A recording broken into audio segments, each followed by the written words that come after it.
The first lesson in the Mindset series is that health is the ultimate priority. What do I mean by this? I mean that health should be the absolute first priority before everything else. Health should be the lens by which you look through every problem of your life. You may agree with that statement. Many people do. But their actions suggest otherwise. Through their actions, they prioritize other things at the expense of health, like their work, money, their relationships, their pleasures, and their distractions. The only way to live the good life is to prioritize your health above all of these things. When you do this successfully, then you can properly approach the other areas. Instead of work that stresses you out and harms your health, when you prioritize your health first, you find that perfect balance of a job, career, or business that does not sacrifice your health in the process. This does not mean you quit what you're doing because it's harmful. It means you start seeing what you do through the lens of health and make better decisions because of it. You no longer sacrifice your health to get ahead. You realize you can only get ahead if you keep your health as the ultimate priority. When you prioritize your health first, you'll become better at every area of your life. With work, you'll be more confident, have more vitality. You will be more mentally fresh so you can tackle bigger problems. Ultimately, work will become easier. You will have more capacity and you will very likely earn more money. With relationships, when you prioritize your health above the relationship itself, that means you will always be at your best. You will be more relaxed and slow to anger. You will be confident and comfortable in your physical appearance, and you'll have much larger capacity to give. Beyond that, you will also not tolerate being hurt or harmed. You will hold a standard of how you want to be treated and enact boundaries that ensure your health and well-being is always respected. With your family, you'll have more mental real estate freed up to really give your full, undivided attention. When you are prioritizing health, it is much easier to be present in the moment, not worrying about problems elsewhere in your life. You will have more energy to interact and build memories, and above all, you will set an example of health that will put them on the right path in their lives. Seeing the world through the lens of health is your first step to reclaiming your well-being. Once you accept this mindset, everything flows from there.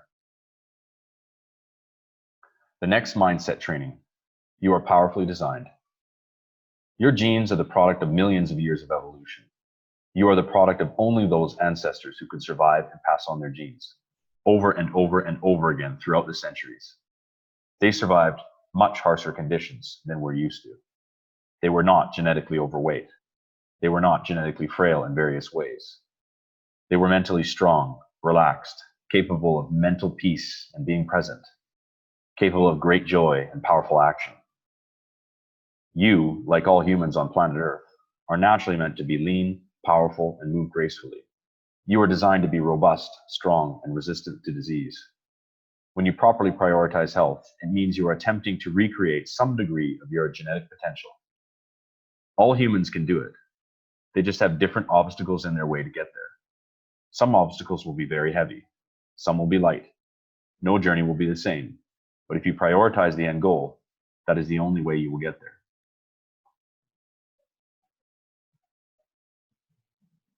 The next mindset training: raising your standards. Prioritizing health is a lot less about work and a lot more about raising your standards. The reason why we lose our health isn't because we're not working hard. It is often because we are willingly accepting harm in various areas of our lives. We've made compromises that give up our health to achieve some sort of end. The journey of health is the journey of raising your health standards over time. Instead of eating fast food, we start eating quality home-cooked meals. Instead of sitting around, we start moving. Instead of bad sleep, we create a bedtime routine. Instead of stressing and worrying, we start acting. There are tiers to standards, and moving up them takes time. You will start with simple changes and build momentum. But as time goes on, you will implement stricter and stricter standards that prioritize your health to the best of your ability. The next mindset training: unlearn what is not working. Every person who has struggled with their health does so not because of lack of effort, but usually because of lack of knowledge and doing incorrect actions. They eliminate what should not be eliminated and keep doing what actually should be eliminated. It is very important to have a child's mindset when relearning health, to approach the problem as though you're learning it for the first time and have no previous frame of reference. We live in a society where the greatest level of corrupted information is directed towards our health. It is very beneficial to get people to believe certain things are true, so they take action for the profitable benefits of a corporation or industry. If you have not had a high level of health before this, then it is very likely the information you have been following is corrupted and needs to be discarded. An example, people believe chicken is the most healthy meat. This is false. Chicken has one of the lowest nutritional profiles. Chickens are also fed a very unnatural diet of soy and live for no longer than 4 months with barely any fresh air or sunlight. But somehow, people have been trained into believing they are the most healthy. Another example of this is running to lose weight. Running is a very ineffective way to lose weight because breathing heavily means you're out of oxygen. And when you're out of oxygen, you'll burn excessive amounts of sugar. This will lead to excessive hunger, which can undo your results. The next mindset training. Results only come by consistency. Fat loss and muscle gain only occur incrementally. It is the product of repeating certain actions day in and day out. For a person who has not prioritized health in the past, they will not have developed any of the habits that make being consistent easy and effortless. Especially for the first year, most clients are at a high risk of falling back to old habits because the new habit of consistency isn't strong enough yet. Unless you make a commitment to develop the habit of consistency, you will not get long-term results. If you seem to always have trouble being consistent, you need a coach to keep you accountable. If you are truly consistent, you will not fall off for any problem that comes your way. Your consistency must be able to survive all circumstances. If you can't do this, you know why you failed in the past, as you inevitably go through the ups and downs of life. To take on the prioritization of health as your ultimate goal, this must imply you will develop the habits of consistency, and if not, you must get help to remain consistent until you can be. The next mindset training. Life pressure makes health hard. What is ultimately working against you, sabotaging your results, making you seek distractions, making you unable to be consistent, is something I call your life pressure. Life pressure is the way your body and mind interacts with the environment you've created around yourself. That environment exerts a pressure that is constant and leads to gene expression. For example, if you've chosen to work a stressful job, that stress will manifest in excessive cortisol, which will mess up your hunger and lead your body to uniquely promoting fat storage. So the pressure of the stressful job results in a specific type of gene expression in the body. Another example, if you choose to fill your fridge and cupboards with processed food and junk food, your body will react by producing excessive insulin, causing your cells to become insulin resistant, leading to more hunger, increased fat deposits, and a plethora of other negative health outcomes. How we arrange our environment determines the life pressure we have to face on a daily basis. If life pressure is extreme, it becomes very difficult to prioritize a health outcome. To properly prioritize health, you must modify your environment to alleviate the life pressure you are under. If you cannot modify your environment and you still want to prioritize health, then you must work with a coach to keep you on track in such difficult conditions. The risk of ongoing health damage is ever present, and actions must be taken to stop the bleeding. Some people will need to have a paid professional as a permanent staple in their life in order to keep their health intact under such difficult circumstances. To not do so is to accept the fate of deterioration and decay until you die. The next mindset training, expect failure and distraction.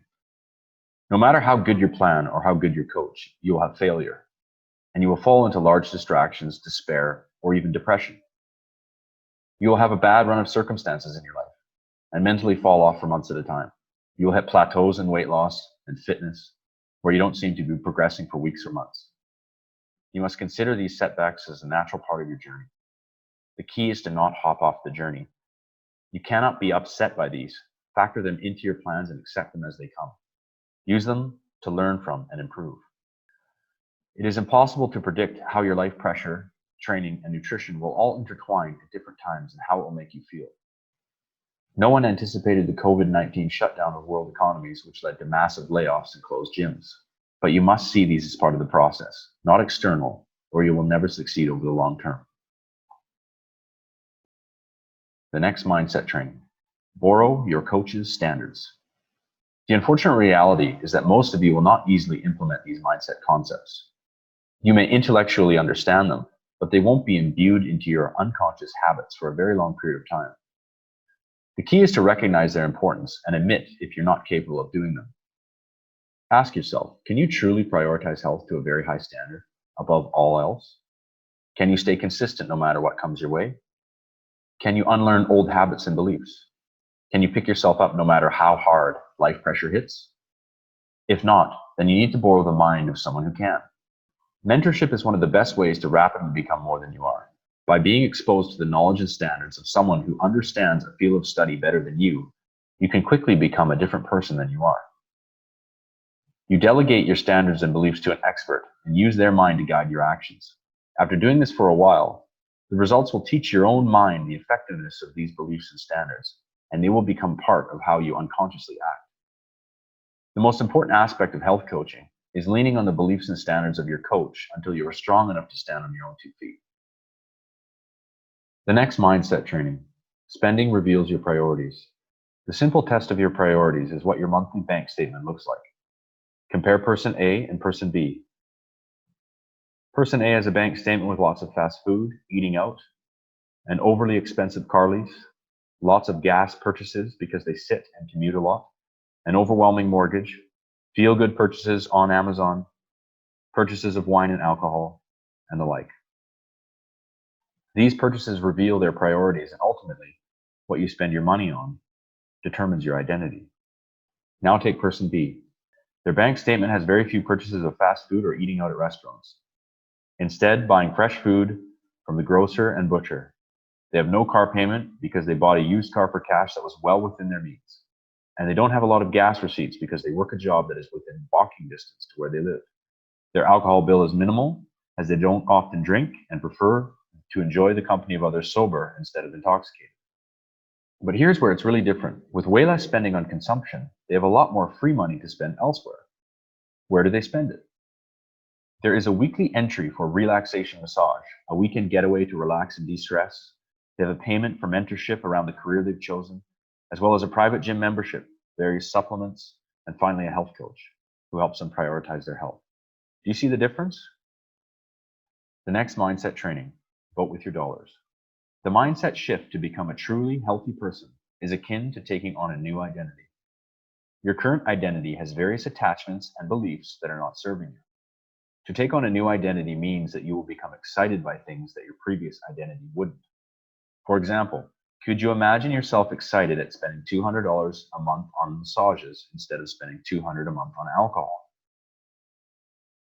So many clients I've had can easily spend $200 per month on alcohol, yet they would consider an equal $200 on massages too much, too expensive, a luxury. But these massages would have a major impact on well-being. To start taking on a new health identity, it means you'll be excited to pay for the massage and reluctant to spend on the alcohol. You vote on the healthy identity you want based on where you spend your dollars. If you're spending on massages, a gym membership, nutrition coaching, and supplements, you're voting with your dollars for a health identity. If you're spending on fast food, restaurants, commuting, a big empty house mortgage, alcohol, partying, etc., you're voting with your dollars on an identity that does not prioritize health. Using the word spending is also not correct, as any action that improves health must be considered an investment in the future. So how are you investing your money versus spending your money? What identity are you creating, and how is that impacting your life?